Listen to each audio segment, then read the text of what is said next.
Good evening, everyone. This is Paige McColl. I'm the Director of Outreach for Public Schools First North Carolina, and we're delighted to have all of you here tonight. Um, I hope that everybody is safe and warm. I think it's safe to say that everybody needs to be safe and warm at this point. And we're going to have a great webinar tonight on teachers and career status and overview of lawsuits presented by Public Schools First North Carolina. Before we get started, I just want to do a couple of housekeeping items. One is that we will be keeping all attendees in mute. This helps us with the quality of the voice, hopefully. We've had some echo issues, but I think we've got them under control. And if we keep all of you muted, that will help us with it.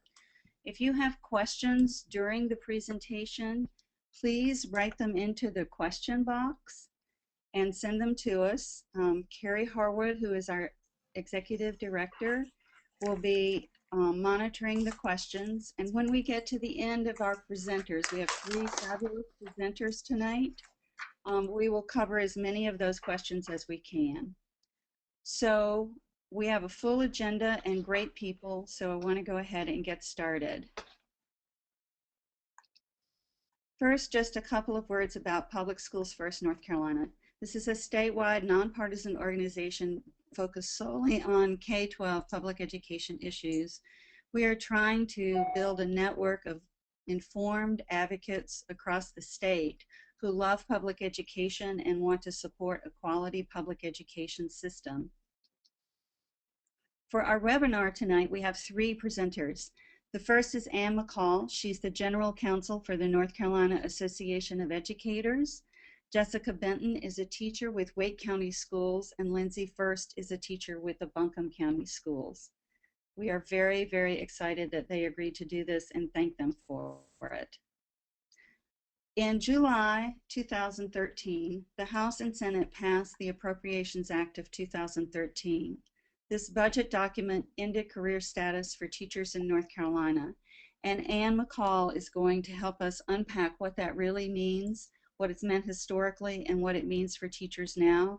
And then we're going to talk about some of the things that the organization, NCAE, and the teachers are doing about this budget and what is happening to teachers in North Carolina now. So I'm turning it over to you, Anne. Thank you. Okay, thanks, Paige. I'm happy to be with everyone tonight.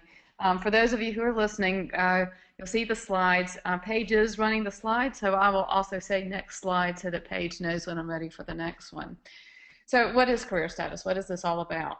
Well, it starts with the concept that with our new teachers, we give them 4 years to prove what they can do in the classroom. So they have 4 one-year contracts, and at the end of that time period, a Board of Education decides if this is someone who merits being in their school system. Once they give a teacher career status, that means that the teacher has some basic job protections. Those basic job protections are those that you see set out here. It means that we have a law that sets out the grounds for dismissal or demotion. For example, some of those grounds are inadequate performance, failure to fulfill duties, failure to follow local board policies, failure to follow laws set by the state. Once those grounds are established, a teacher can be dismissed. But the law also says something about what that process looks like. So we have a right for teachers to have a hearing, to present evidence, to have attorneys available to help them through this process. And the reason for this basic kind of job protection is simply to protect teachers from retaliation and for keeping them from facing unfair discharge or other disciplinary actions. Next slide.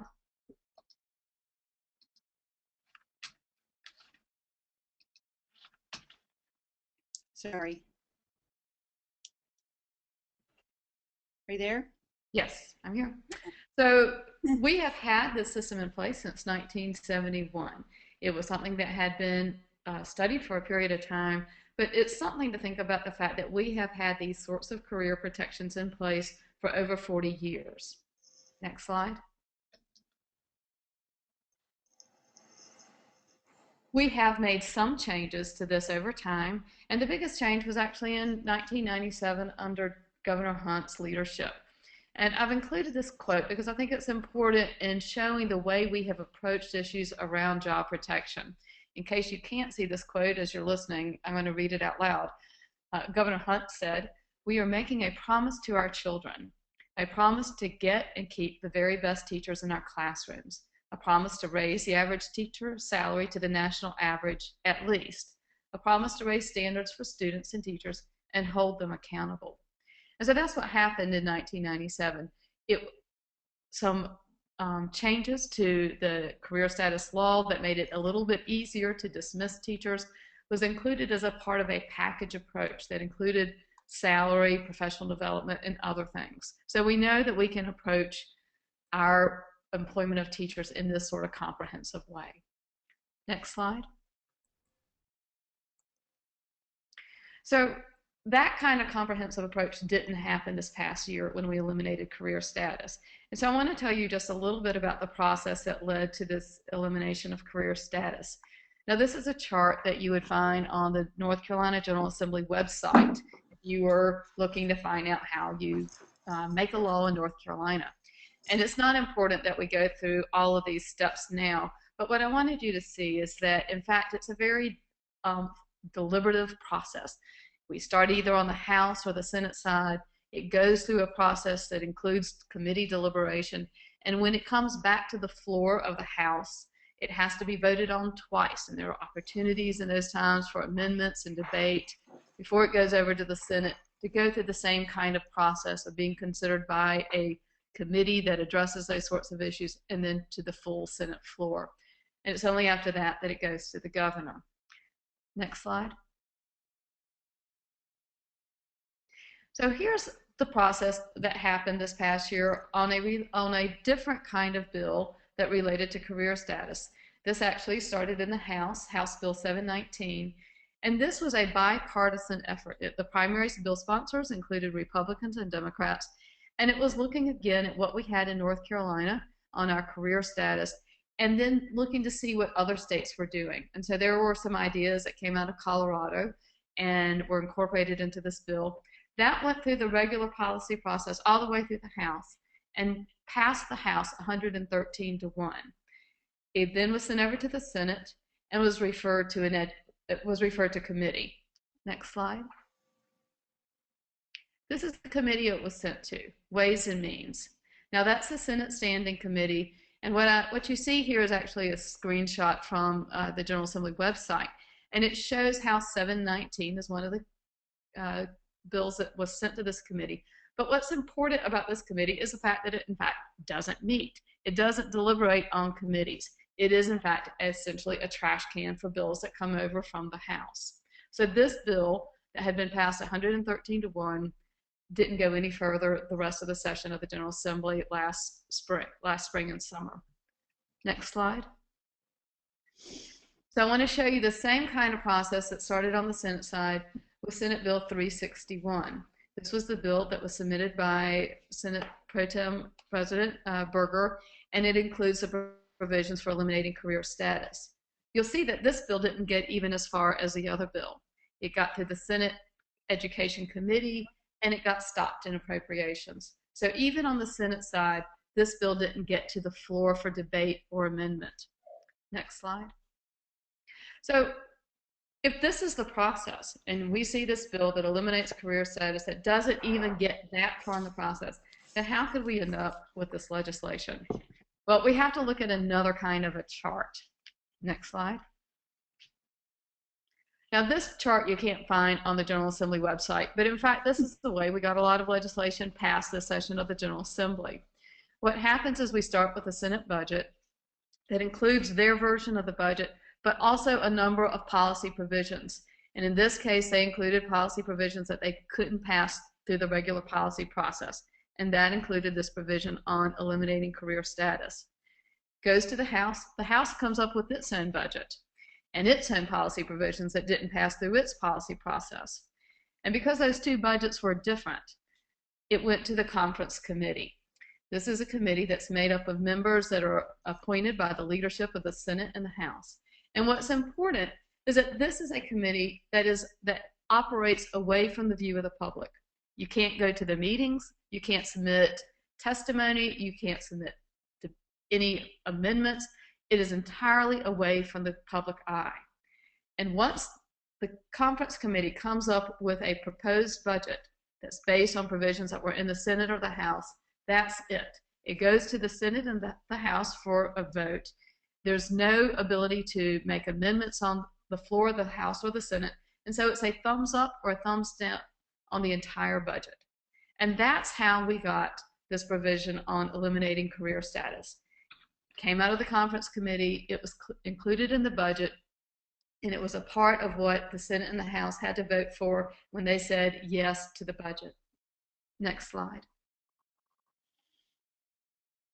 So think about what this means. That here we've had career status in North Carolina for over 4 decades.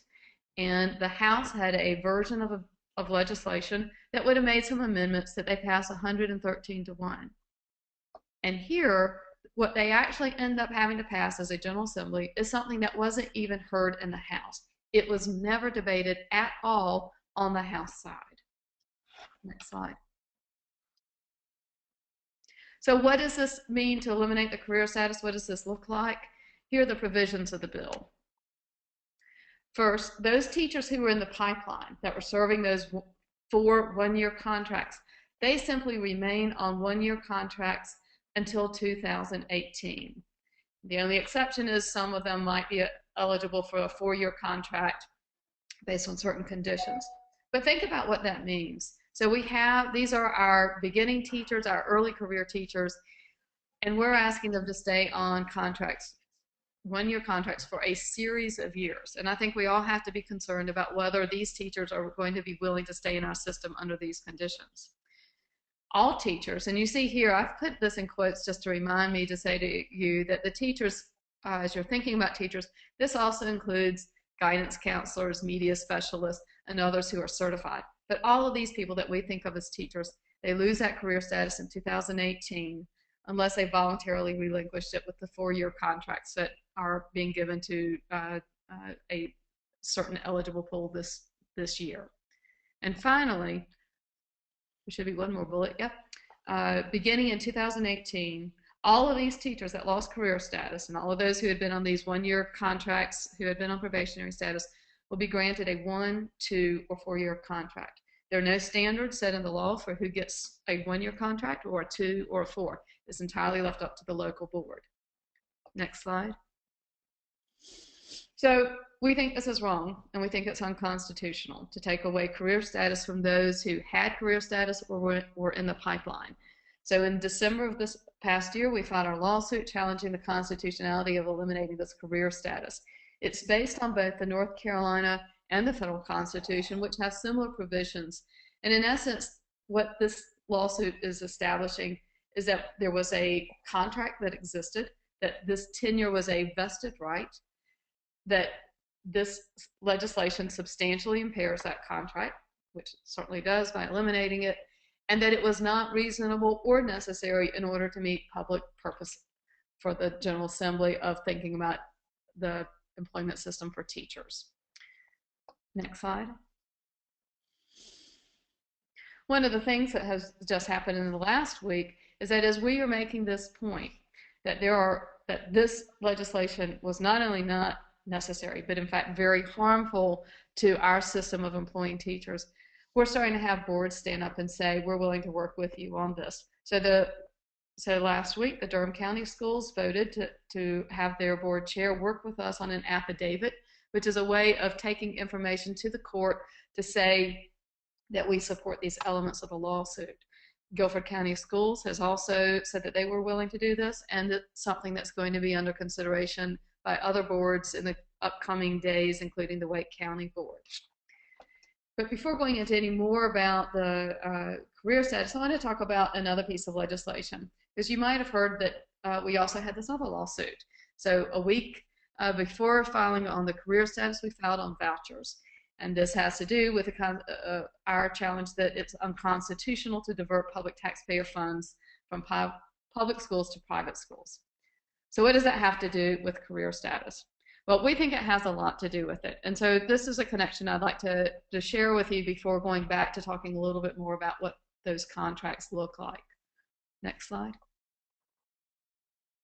So one of the things that we've started to pay more attention to is that when there is legislation like vouchers or other legislation that's controversial or, quite frankly, that we would consider to be bad policy, we look a little behind to see what is the building blocks of that. So one of the things that we're seeing is that in order to get legislation like this passed, it's a process behind closed doors. And indeed, the voucher legislation followed a similar path as that for eliminating career status, of not being able to make it through the regular public policy process that's done in full view with debate in front of the public, but is done through the policy, instead of in the budget process.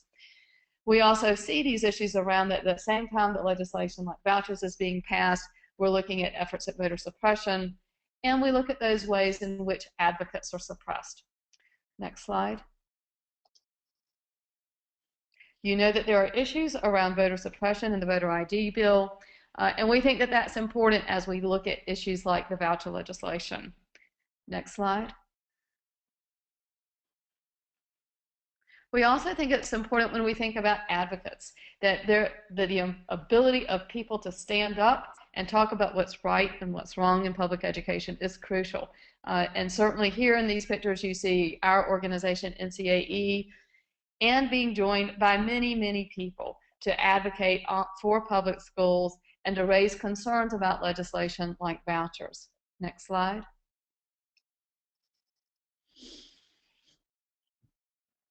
And indeed, we have teachers and people joining our teachers to raise these issues. And so we think that, in fact, this would be the very worst time to get rid of basic job protections, is when we need teachers to be speaking out on issues like vouchers and other harmful effects of the General Assembly. Next slide. And so when we move to the declined assign, and this has to do with the 4-year contract that's being offered this year to some teachers, I think it's important to have as a context for that what teachers in part are saying is that they aren't willing to give up their right to speak out on issues in order to sign a contract and get a $500 bonus. Next slide. So what are these teacher contracts? Well, here are some of the ways in which job protections have changed for teachers as we move into this contract system. First, now if you have on an evaluation one rating that's less than proficient, it's automatic grounds for dismissal. Another difference,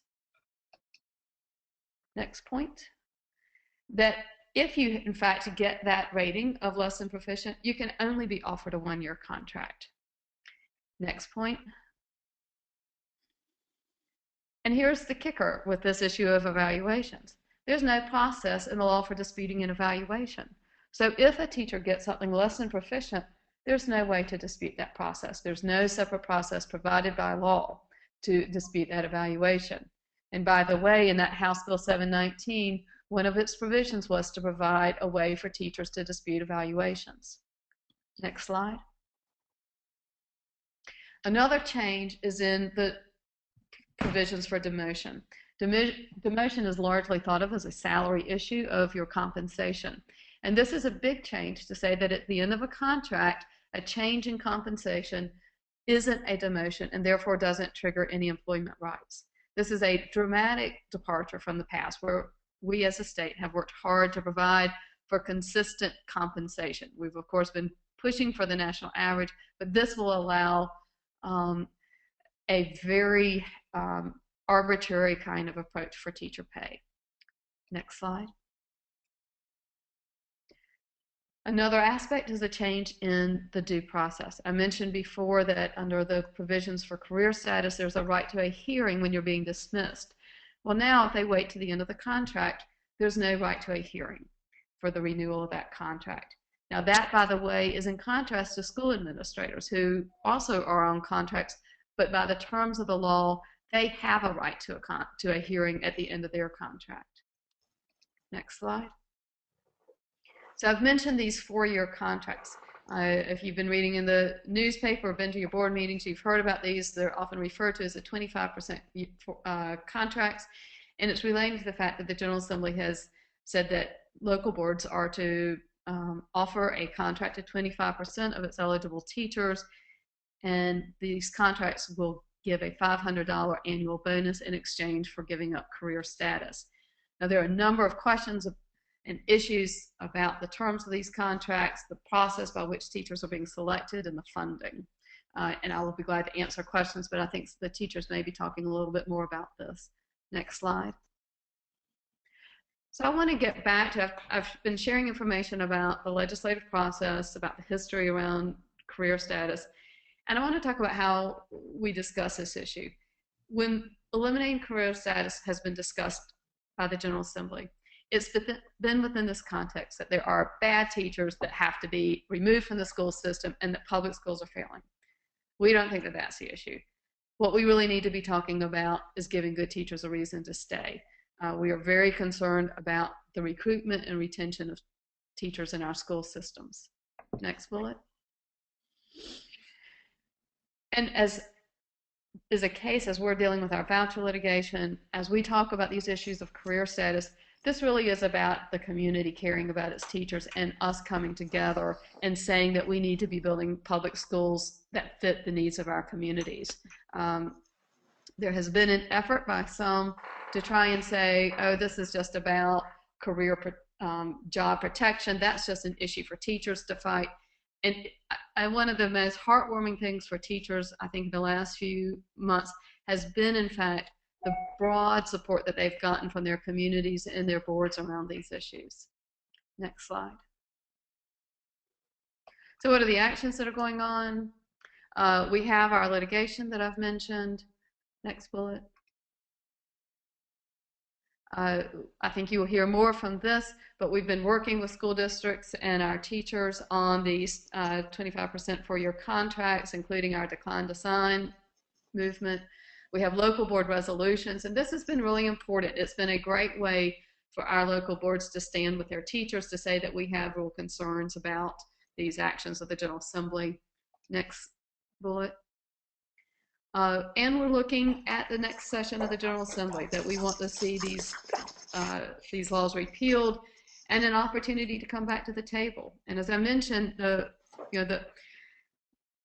process by which this legislation got passed, where the House never even had a chance to debate it, the upside of all of that is I think that it really does mean that there are Republicans and Democrats over in the General Assembly who will be willing to think about this issue again now that they've seen all the concerns that have been raised in the community.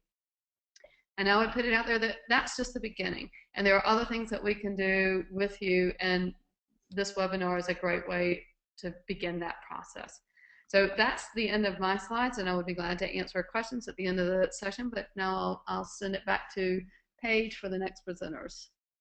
Great. Thank you, Anne. That was great. And I hope we see a bunch of questions, and we'll have plenty of time to get to those. Our time is quite good right now, and so I'm very happy that we have Jessica Benton with us. She's a teacher with the Wake County Public Schools. Jessica, just tell us a little bit about how teachers are doing in Wake County, a little bit about yourself, a little bit about the activities that you've been doing in Wake County to help teachers and community members become part of the process of talking about how they feel about the issues. So Jessica, over to you.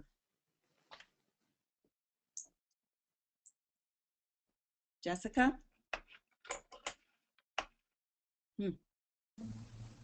Are you there?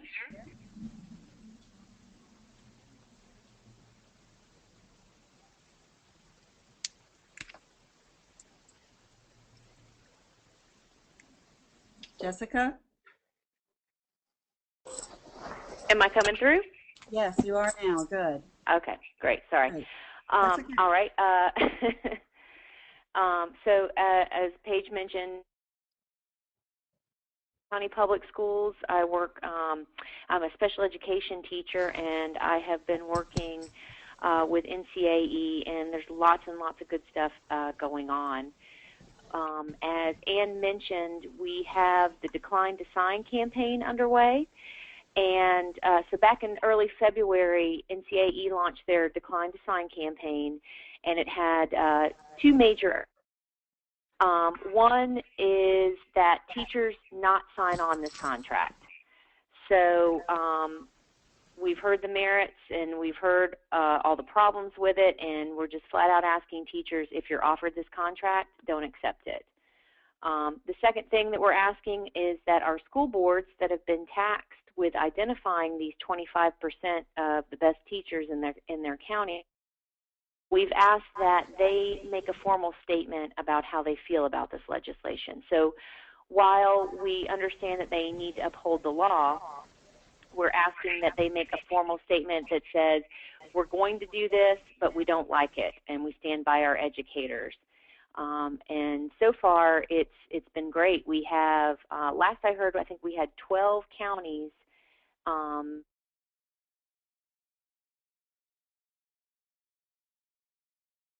in Wake County tomorrow night at 5:30, and a meeting in Buncombe County on Thursday, and both those school boards will be looking at resolutions as well. So hopefully by the end of the week, we'll have 14 counties, if not more. We also have some trainings that are coming up. Organized 2020 is being made, was made an official. So we are going to be celebrating that with a kickoff in Greensboro on March 8th from 10 to 4, and we will be training folks on how to be better activists. So there'll be 2 levels of training, one for teachers or educators that are new to this process, and one for more seasoned activists on March 8th. If you want to find more information about that, that's on our website, theorganized2020.com. And then on March 15th, NCAE and Organized 2020, they're going to meet up and they're going to do an activist summit in Raleigh. And that is going to be more for like beginning level folks. So lots and lots of good things happening. If you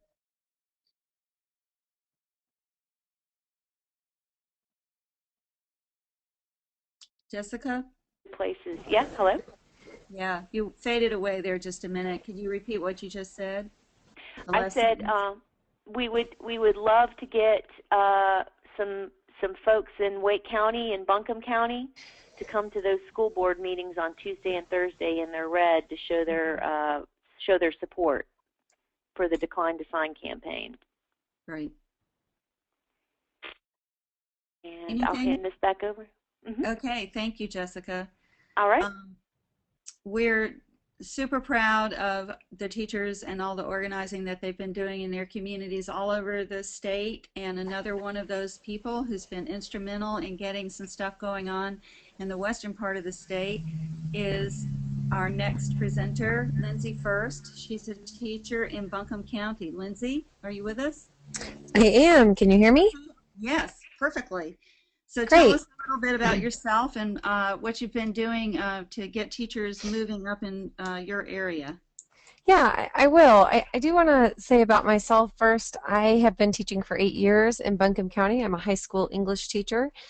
I have been recognized by my colleagues and my administrators as effective and as a quality teacher. I also have 2 children on Medicaid. Because of our income level. My husband and I work opposite shifts to provide childcare, and I'm saying this not to make teacher pay the issue or to evoke pity. I'm telling you this because there's no question that I could use the extra money that would come from taking a contract if I should be offered one.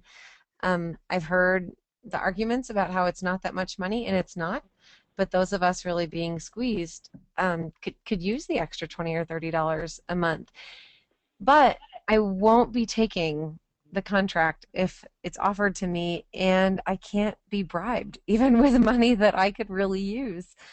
I think that one thing that's important to remember when considering that is that it's not a bonus if I have to relinquish something to get it. That is not a bonus. It's not a bonus that recognizes my effectiveness as a teacher. It's not a bonus that encourages me to do a different or better job than I'm doing now. And in fact, I think is a change in my contract that could make me worried about my own freedom of speech and freedom of activity. So I have been talking to my colleagues about these issues and about the Decline to Sign campaign, talking to some parents, also parents who are teachers at other schools, and organizing, having those people talk to the teachers at their schools. As a result, when our county put out a survey to get a preliminary idea of how many teachers would be interested, they sent it only to the eligible teachers, and 82% replied that they would not consider taking the contract if it were offered to them. So as a result of that, and having pushed my school board for the last several months, on Thursday they'll now be voting on a resolution to hopefully, from what I've heard, there's a lot of support for it on the board, to hopefully join with other counties around the state saying that they do not like this legislation and they are not happy with it.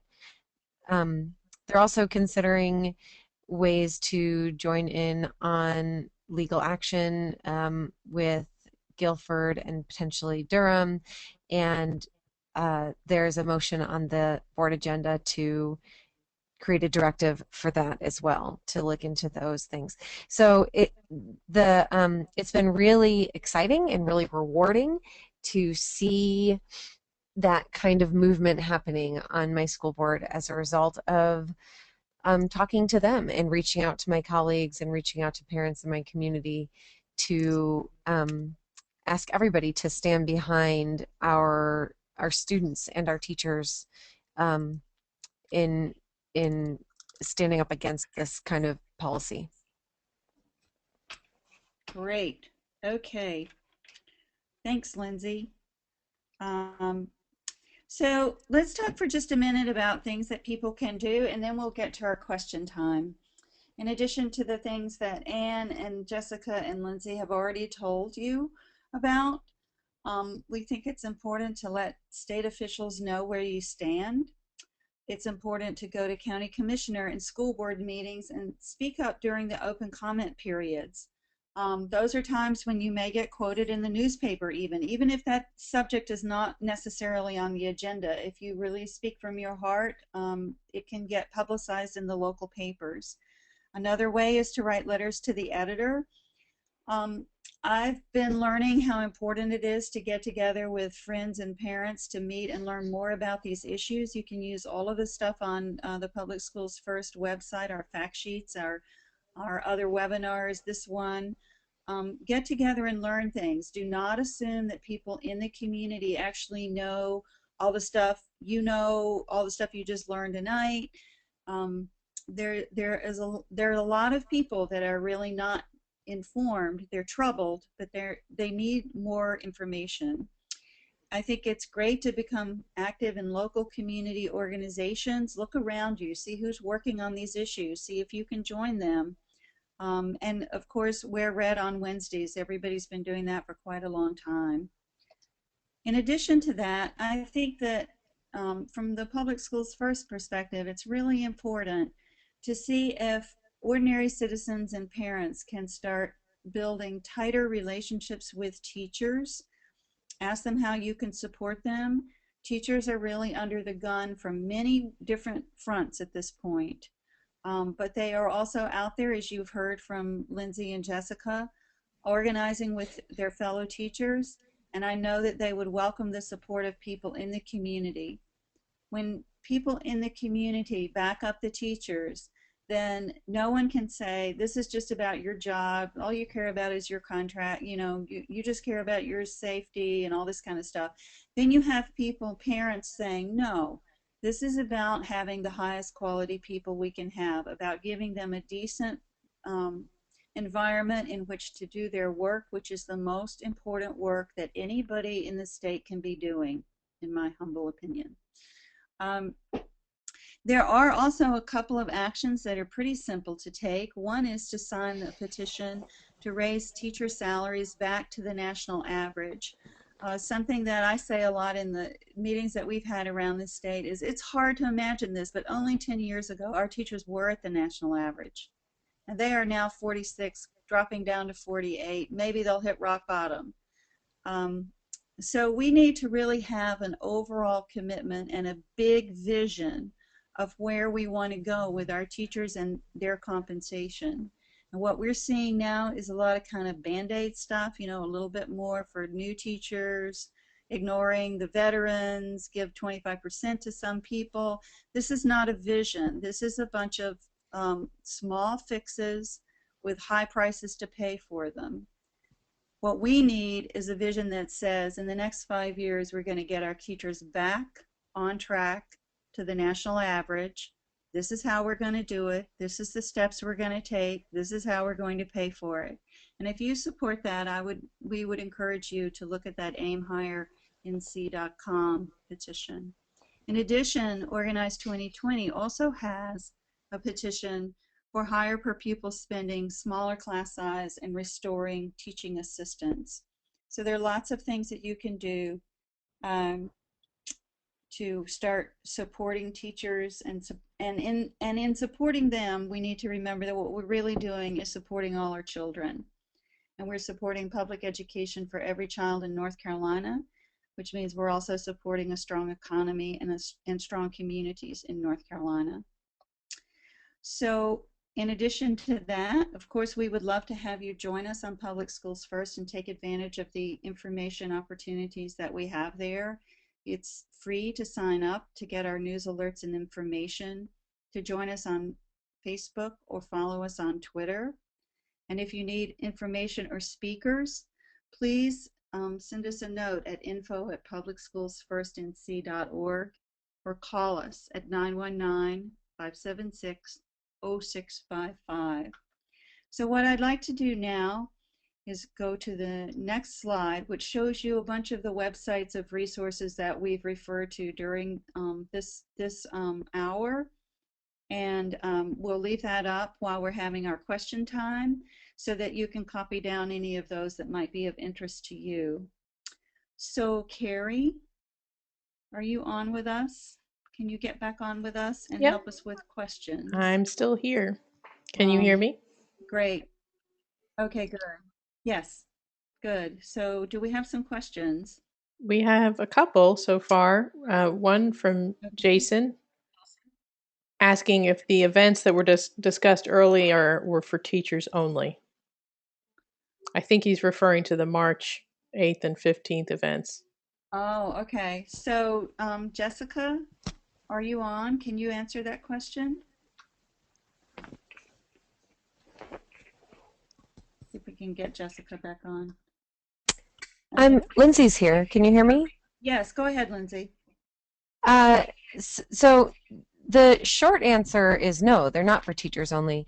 I know that NCAE, the event being held in Raleigh on the 15th, is more specific about their trainings because they're funded differently. But the March 8th event in Greensboro is open to anyone who can come and wants to start learning how to have productive conversations around these things and join a larger state campaign and learn how to organize. And that is this coming Saturday in Greensboro, and you can register on organize2020.com. Like I said, the March 15th event in Raleigh is a little more sticky, and I'm not exactly sure about that, but I do think that that is more specifically for teachers, or rather school employees. Okay. You have another question about the PTA. How is the PTA helping at individual schools? How can they educate and inform parents about what career status really is and why it matters? Anybody want to chime in on that one? Whoops. This is Lindsay again. I wish I knew more about the PTA, but my experience right now so far, and I'm admittedly new to this, is that parents have a little more freedom with what they can say and do. And so I would imagine any of the ways that the PTA gets word out now would be a decent avenue to use to educate parents about career status and how these contracts are being established. So if the PTA has a newsletter or an email list or publicizes meetings, or some PTAs might have bulletin boards at their schools, um, if they put on any kind of um, teacher community luncheons, any events where they are able to talk to folks, I think those would be good avenues to make that happen. And so far, and what I'm learning, there's just really no substitute for good old-fashioned phone calls and personal conversations with folks. So I think that those are going to continue to be really important. That's all And for me. Lindsay, this is Yes. Paige. Have you found allies among parents in your school as you're moving forward with sending presenting a petition to the board and getting the resolution and so forth, or other community members? Absolutely. So both within my school, and with parents who have come to, for instance, parent nights or curriculum nights, have approached me, knowing that I've been involved.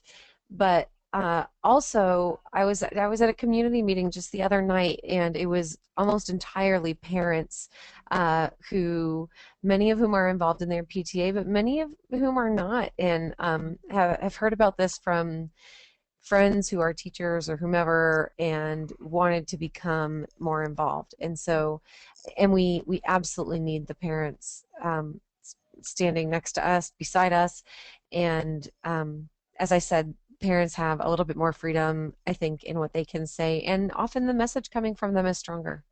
Mm-hmm. Good. Paige, we have a few questions about the lawsuit if you're ready to move on to a Oh, sure. different Go topic. ahead. Um, Yeah. One person asked, when will the lawsuit be heard? What is next in the lawsuit? Another, Susan asks, I know it is early, but is there any update on the status of the lawsuit at this time? Then there's a separate question about the voucher lawsuit. I'll be glad to take these questions. This is Ann. So we don't have a hearing date yet for the lawsuit, but at this point, we would anticipate that it'll be this spring. It is a declaratory action, meaning we want the law declared unconstitutional.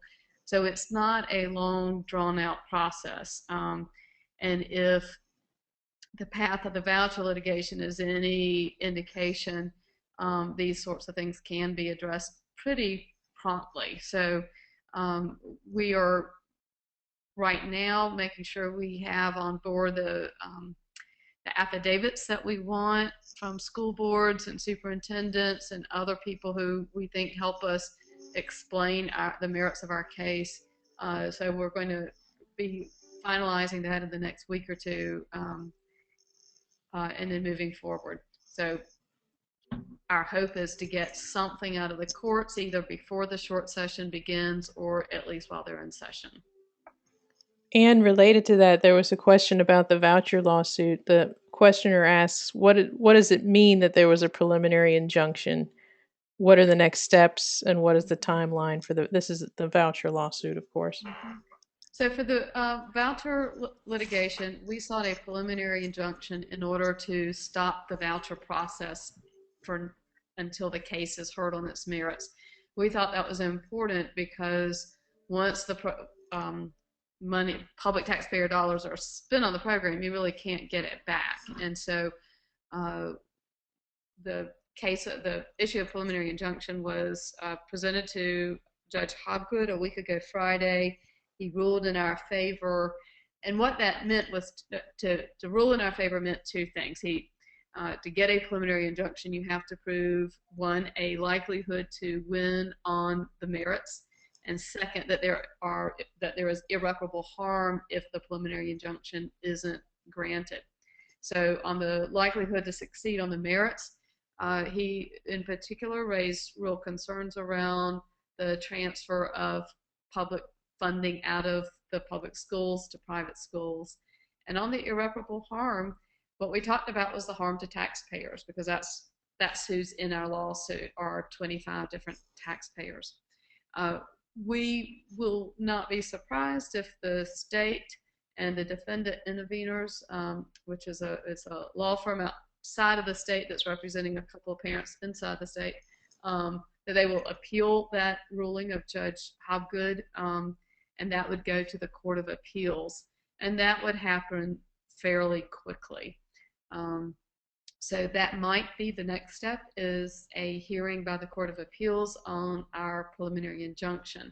Otherwise, the next stage will be to continue to hear the case on its merits, and that would be in the trial court in front of Judge Hobgood, and that also is a declaratory action, so it's also not going to have a long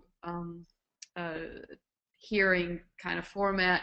We will include information about the private schools that are part of the voucher process at this point, and something about the lack of accountability in our private school laws, but it's a fairly streamlined case, and so that also, depending on what happens with the Court of Appeals, we still expect this case to move fairly quickly as well. And does fairly quickly mean like before May? Depending on what happens with the Court of Appeals. Okay. So if we didn't have the Court of Appeals, then I would feel fairly confident in saying that we would be moving pretty promptly in the spring. But we'll have to see. What the Court of Appeals will slow the preliminary injunction down a little bit. But until then, until something changes with the preliminary injunction, what that means is that program has been halted for now. So they are not accepting any more voucher applicants. They aren't processing them. They won't be dispersing money to the private schools. The program has been halted for now.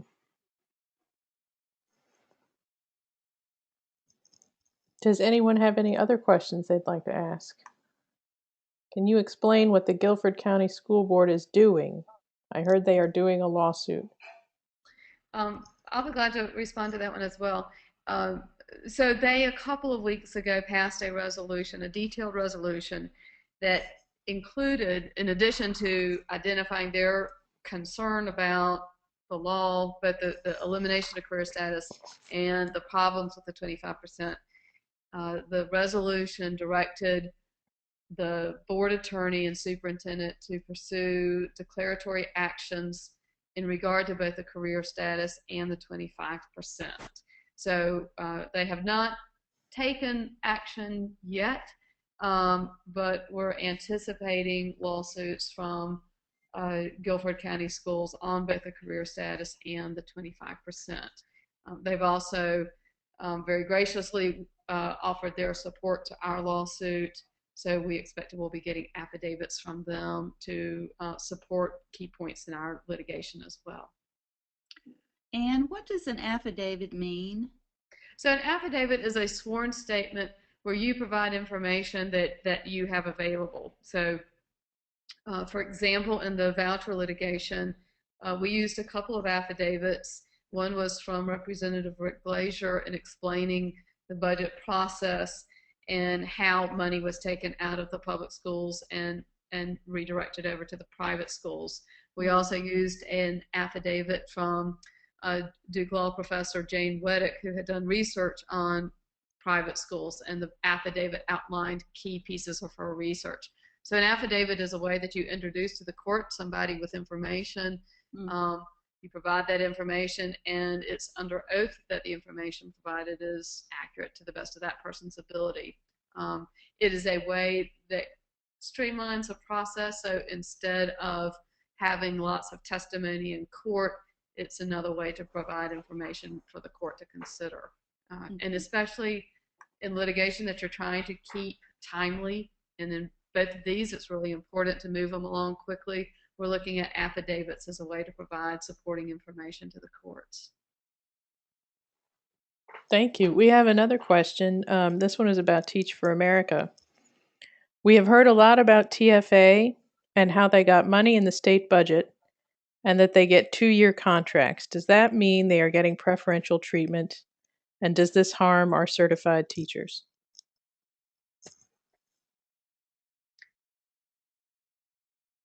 Do one of the teachers want to respond to this? If not, I can always talk on these things, but I bet you would Go prefer to ahead hear and from one of talk our on it. teachers. I think that that Jessica had to leave us, and Lindsay, if you want to chime in on that, you're welcome to. But let's start with Anne and see what she has to say about it. So we have a lot of concern that the direction of the General Assembly is to not recognize teaching as a profession. And that includes a preference for Teach for America over programs like the Teaching Fellows that recruited people into the teaching profession, the fact that they eliminated pay for masters, that these proposals that we're hearing about are only for beginning teachers. And certainly we see with the voucher program and with the charter schools a lack of appreciation for the importance of licensure. So we do have concern that there is a overall picture here that doesn't respect teaching as a profession. And this is really contrary to what we see countries that are having great strides in student achievement, the way they approach teaching. So we do have concerns. I think everyone appreciates the individual contributions of people who participate in the Teach for America, but we do have real concerns about how that fits into an overall view that doesn't respect teaching as a profession. There was a follow-up question. Let me quick ask it because it's relevant from the same questioner. This person points out that, Teach for America recruits our new teachers too. If they're getting a 2-year contract, but the new certified teachers are only getting a 1-year contract, is there a problem with that? It does raise a real difference that now if you're talking, so even our probationary teachers, the ones that I mentioned, are only eligible for 1-year contracts until 2018. They're at the bottom of the heap. These people who spent their college time investing in being a teacher, they get the worst treatment in this entire process. So that's of concern. And then in 2018, the fact that teachers can be placed on 1, 2, or 4-year contracts without any standard set by law, yes, that raises a possibility that there will be teachers who are heavily invested in their teaching career who will get 1-year contracts while Teach for America has a 2-year.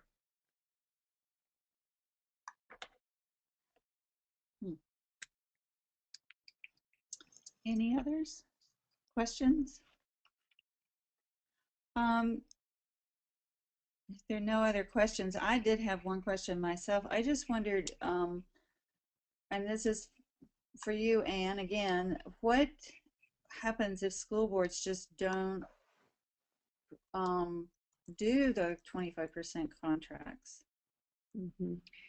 Well, I think that what we see with Guilford County schools is a desire to find a way to approach this, and that as you well may know, their board chair is an attorney, their superintendent is an attorney, so excuse me, they are well equipped to consider these issues, and rather than simply not doing it, they decided to seek declaratory action that the laws were unconstitutional. Mm-hmm. So I think that's what you're going to see as other boards.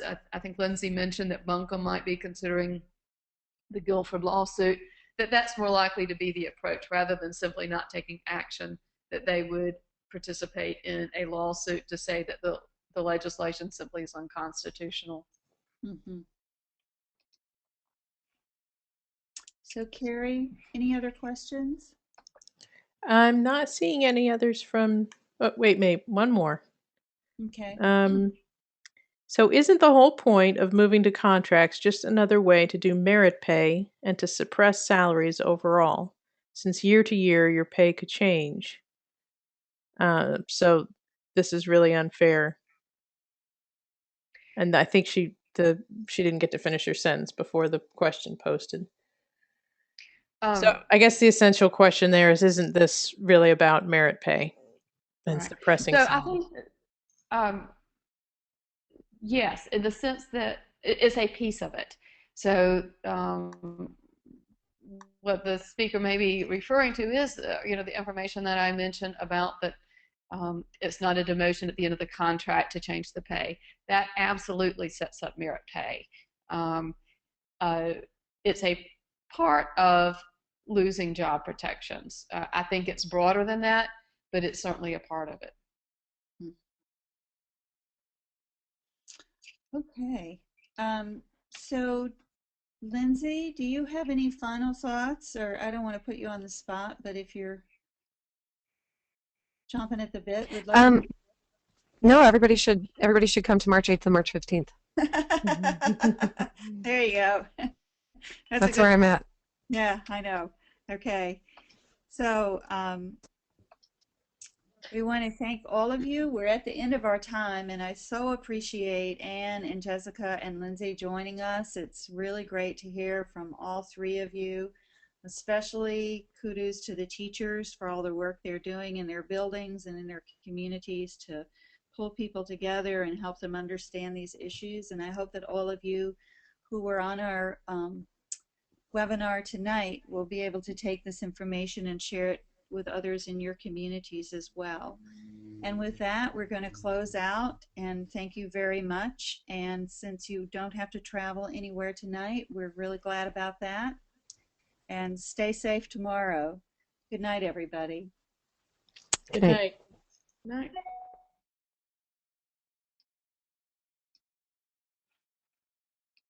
The organizer